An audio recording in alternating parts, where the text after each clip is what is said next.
ईश्वर के पास जाने शिव की तत्व जरूरत की है। प्राप्ति इसी को कहते हैं। आपका भरोसा जितना दृढ़ होगा, भगवान की प्राप्ति उतनी सरलता से, उतनी सहजता से होगी।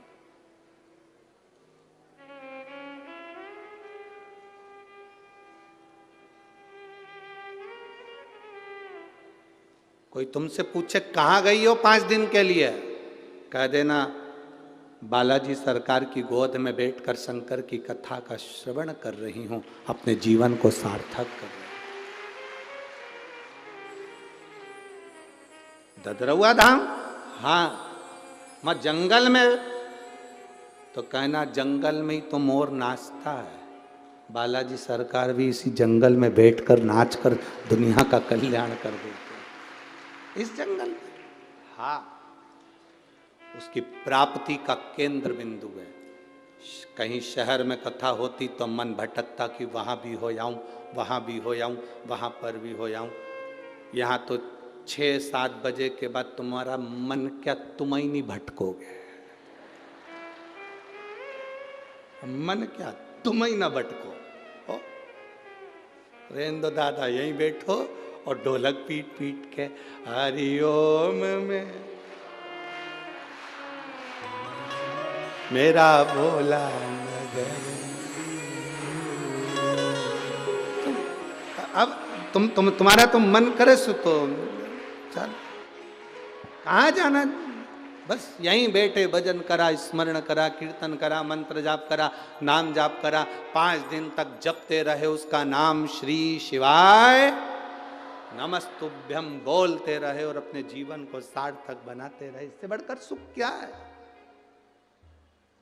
इससे बढ़कर आनंद क्या है। लिख दिया, मेरा संकल्प भी नहीं टूटना चाहिए और मेरा आशीर्वाद भी नहीं छूटना चाहिए, उसके भरोसे छोड़ दिया। रानियों ने पूछा द्वारकाधीश से, क्यों रो रहे हो, पत्र पढ़ लो। पत्र पढ़ा तो रानियों ने कह दिया, क्यों चिंता करते हो। भीष्म पितामह ने जितनी एकादशी करी, शायद दुनिया में किसी ने इतनी एकादशी नहीं करी। तो भीष्म पितामह ने जो एकादशी करी, उसका पुण्य भीष्म पितामह को देना। क्या करना पड़ेगा, पितामह के लिए अर्जुन से कहो बाण छोड़े, पितामह के शरीर को वो बाण छुएंगे, लगेंगे। दुनिया को लगेगा कि भीष्म पितामह बाणों की सैया पर पड़े हैं, पर भीष्म पितामह बाणों की सैया पर नहीं। पितामह ने जितनी एकादशी करी है, वो सारी एकादशी बाण बनकर भीष्म पितामह को अपनी हाथ पर झेल लेगी, उसको मरने नहीं देगी, पटक।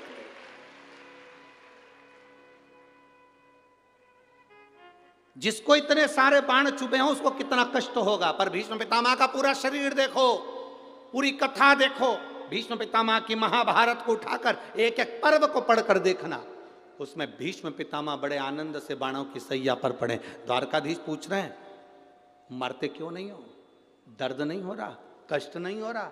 भीष्म पितामह कह रहे हैं, मुझे तो लगता ही नहीं कि मैं बाणों की सैया पर हूं, मुझे तो लगता है जैसे मैं मेरी माँ की गोद में सोया हुआ हूं, मेरी माँ की गोद में सोया।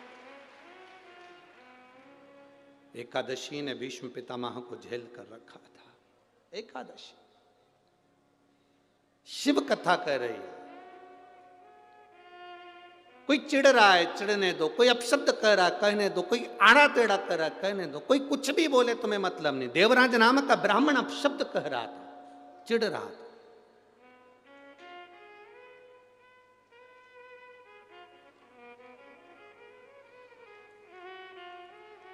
चिढ़ रहा।